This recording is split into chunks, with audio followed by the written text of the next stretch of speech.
Hey everyone, I'm PG, and today I'll be doing my tier list and rankings of Eminem's albums. But before I get into that, make sure you subscribe to the channel for more content. Just click the button, just click right there. Just click subscribe. It's that easy. This way, you give me your full love, support, and validation, which I desperately need, or else I'll go crazy. So yeah, please subscribe to the channel for more content, and I hope you enjoy this video.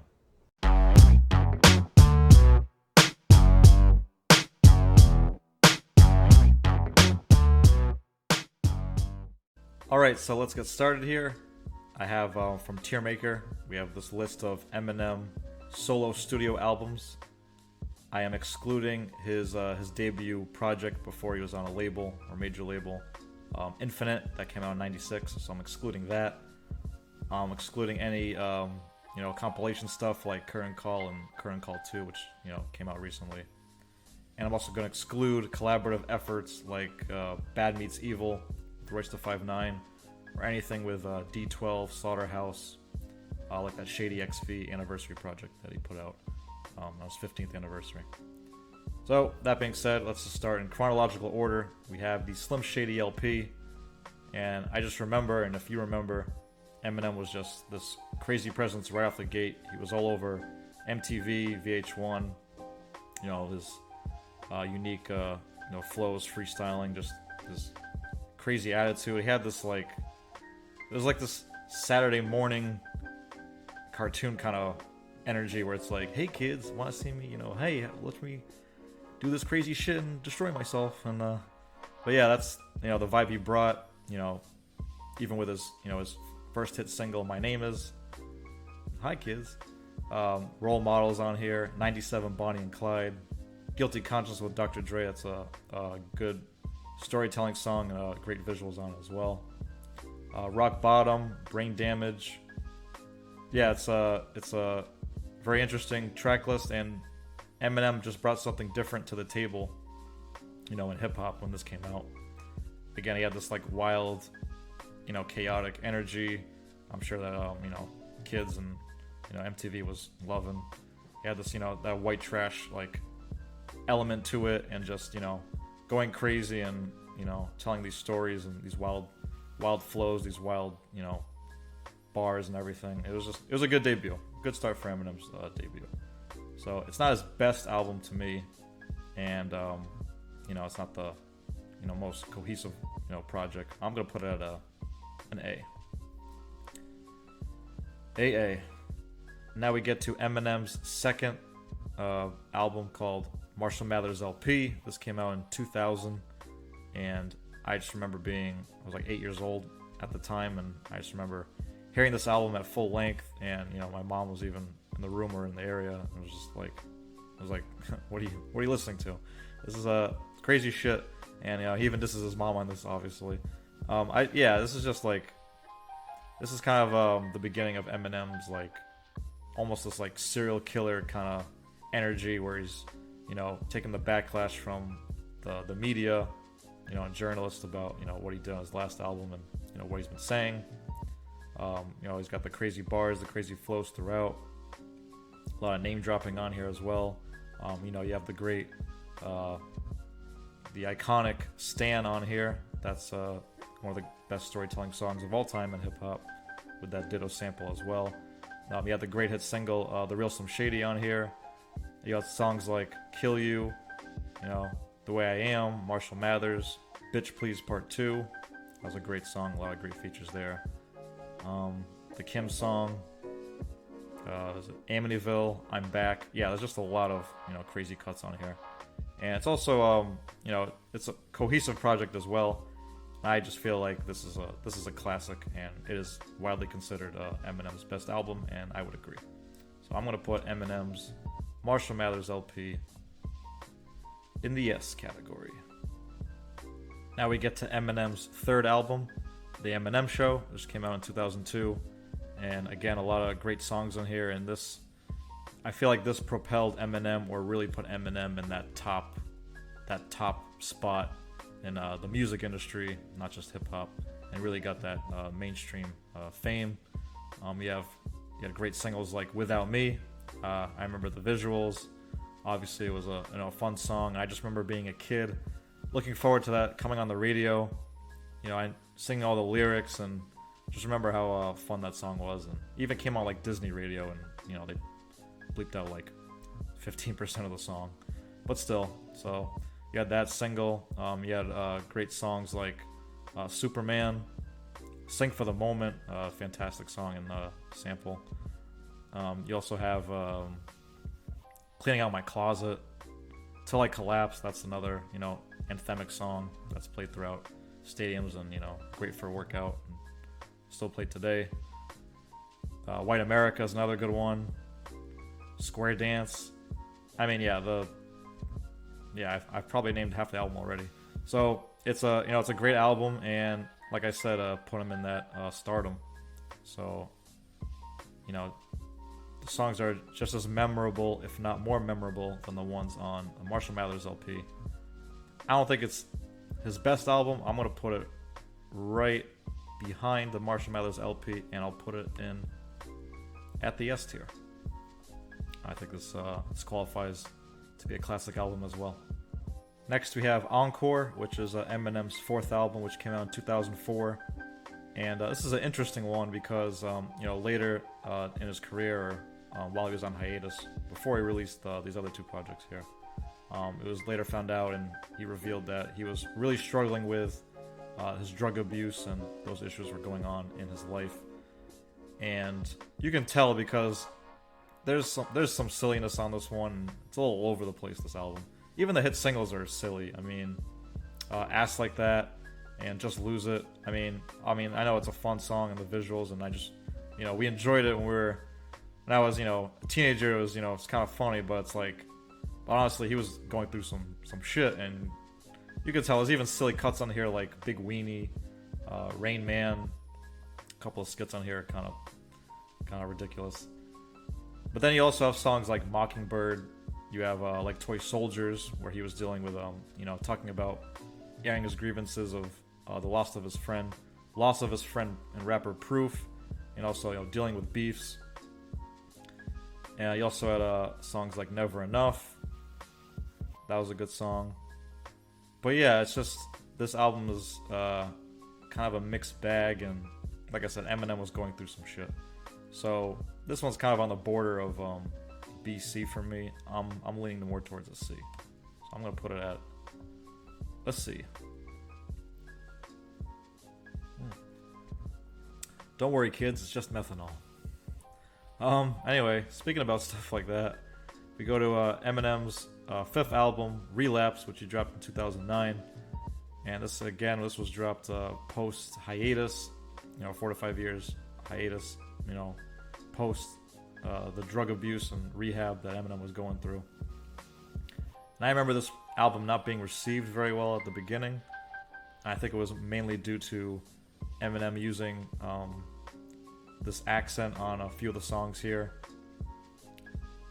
And honestly, I think this is his most underrated project. There's some crazy, vivid imagery on here. Again, that serial killer vibe that his fans and stans alike, fell in love with. The reason though they really like Eminem. So he was kind of in that bag here as well, with songs like 3 AM, Stay Wide Awake, Insane, My Mom. Those are some crazy songs. I mean, 3 AM, Stay Wide Awake are, again, very vivid. Then you have a song like Beautiful. That's a nice song. It's a good song with a good message on it. But then you have songs with the accents like they were talking about, like Bagpipes from Baghdad, Medicine Ball. It's not. I don't know if it's not his best work, but I still think it's a very underrated project. And considering he was 4 or 5 years out the game, he could have put out an album that was he could have put out something catastrophic, honestly, dealing with all that stuff. So I thought it was all right. I'm gonna put it at, it's borderline for me. I'm gonna give it a B. Relapse is a B. All right, we're halfway through the list, and now it's time for a word from our sponsor.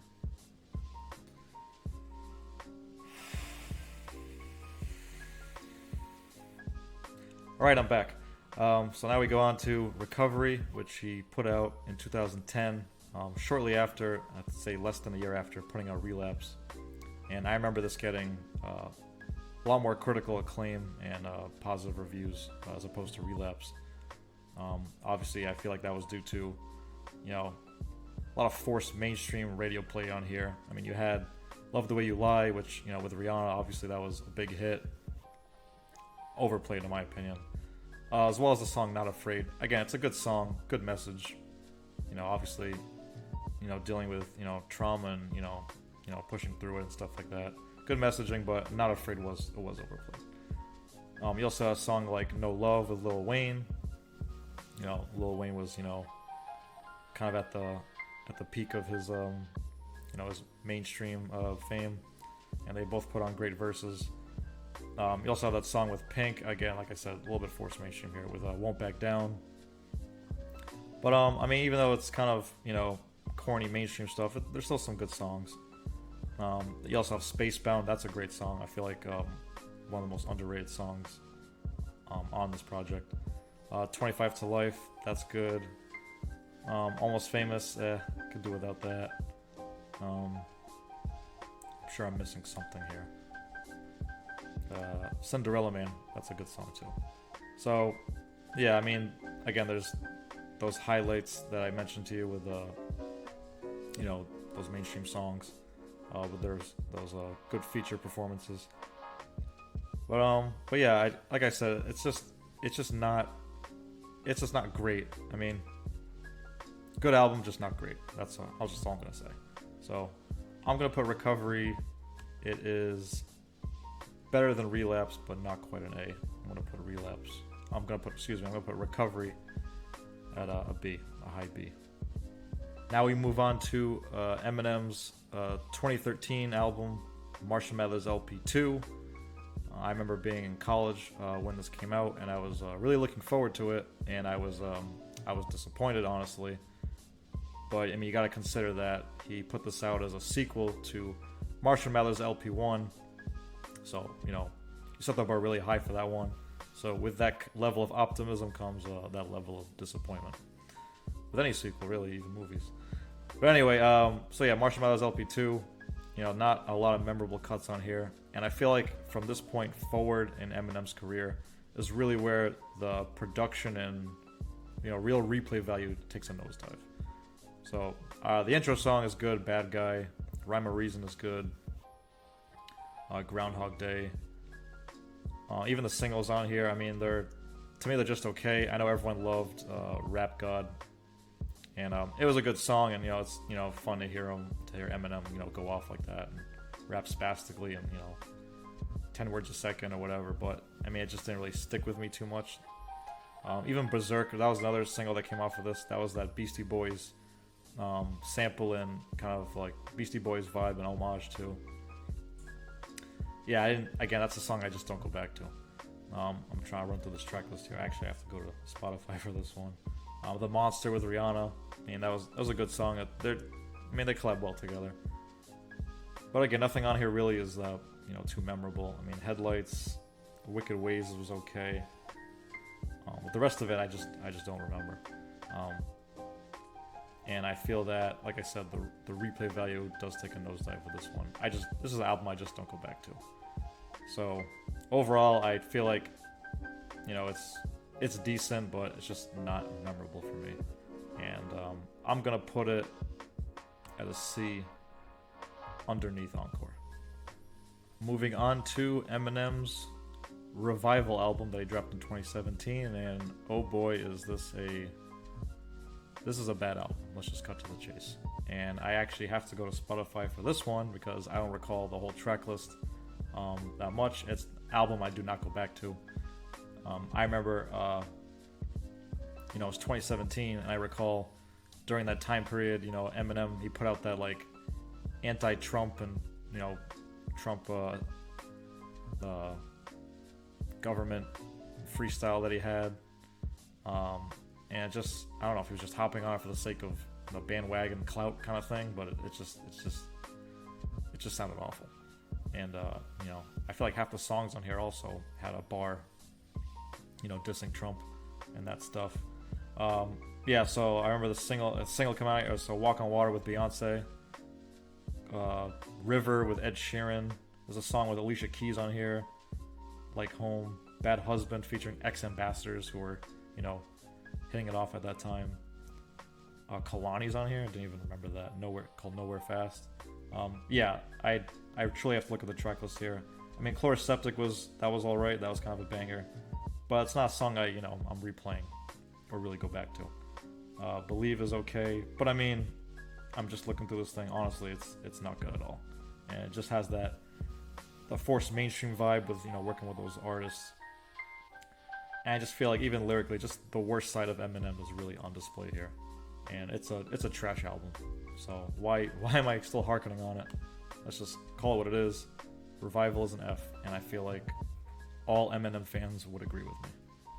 And even Eminem thinks that Revival was bad because he puts out this next album, Kamikaze, in 2018, less than a year. I want to say maybe even 6 to 8 months after Revival. He puts out this album in response to the bad reception that people gave him on Revival, and even admitting how bad Revival was. And I also remember Eminem, getting some praise here because he's starting to rap, and he raps on these more modern trap-like beats on here, like Lucky You with featuring Joyner Lucas, which I still play that song. That song just absolutely slaps. Great performance from Joyner Lucas as well on that. So that's a great song. Not Alike with Royce da 5'9" is good. The Fall, that's the song where he disses, this is a few people on that. I think he disses Tyler the Creator, Lord Jamar, for their criticisms. Also where he disses, comes at MGK.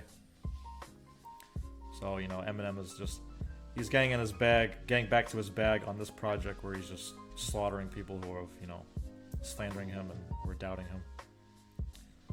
There's also the song, Good Guy, that's not bad. And yeah, nothing else is really too memorable about this one, other than him, other than the tracks where he's going at people.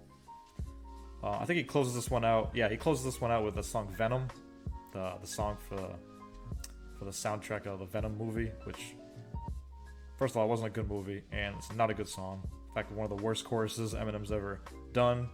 He's just saying, Venom, I'm gonna get him, Venom. It was bad.